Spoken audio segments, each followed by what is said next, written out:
Bueno, señores, retomamos. Formas de calcular el tipo de cambio. Bien, la forma como un país o una economía adopta el tipo de cambio depende de qué tanta sea la intervención del Estado en ella o qué tan abierta sea la economía. Empezaré del Estado que más interviene al que menos interviene. Cuando el tipo de cambio es fijo, la intervención del Estado es completa, es total, es absoluta y es tipo Venezuela. Es decir, el Estado dice, aquí el valor máximo de venta es tanto, el valor mínimo de venta es tanto. Lo que limita o no limita, lo que no le da un margen de acción ni a oferentes ni a demandantes, porque o lo quieres a ese valor o lo tomas o lo dejas.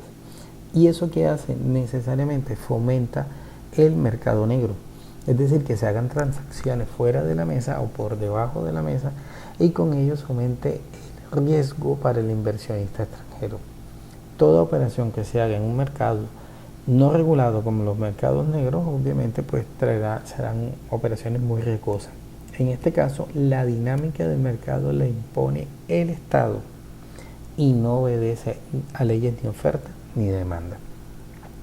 El segundo método, forma de calcular el tipo de cambio, es un poco más flexible y el Estado tiene una intervención, aunque menor. En este caso se establece una figura que se llama banda cambiaria. La banda cambiaria es valores o los extremos máximos y mínimos a los que se cotiza el valor de una divisa.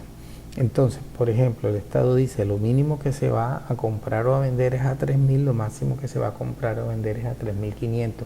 Y entre esos valores empieza a fluctuar o a flotar el dólar.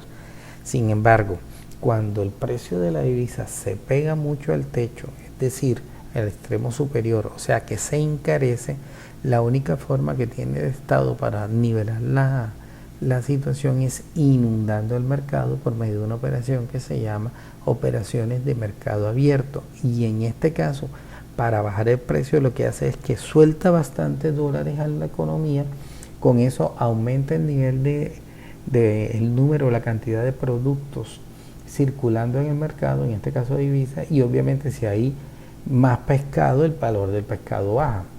Si hay menos, el valor del pescado sube. Entonces, cuando está muy barato o está muy bajo el tipo de cambio, ¿qué hace el Estado? Otra operación de mercado abierto, pero en este caso lo que hace es que contrae, es decir, recoge los dólares.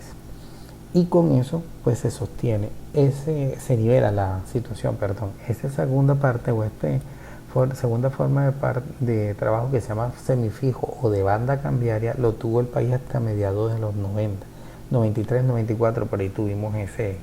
Y en este caso la dinámica va en función de la disponibilidad de la divisa. Claro, hay oferentes, hay demandantes, tiene que haber disponibilidad de la divisa, pero el Estado al final es el que fija valor máximo y valor mínimo. La última, y es la que más se utiliza por casi todas las economías, porque la mayoría de las economías son abiertas, es el tipo de cambio flexible. En el tipo de cambio flexible, ¿qué tenemos? Que el dólar flota de acuerdo a las condiciones que dé el mismo mercado, es decir, a las fuerzas, a cómo peleen las fuerzas de oferentes contra las fuerzas demandantes del bien, del producto, en este caso de la divisa.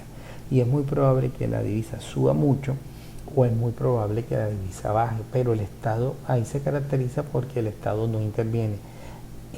Y de intervenir lo hace en casos extremos. Si ustedes observan bien o fueron analistas de las últimas noticias, en la última semana de marzo y la primera de abril, el dólar estuvo por encima de los 4.000 pesos, pero el Estado no intervino.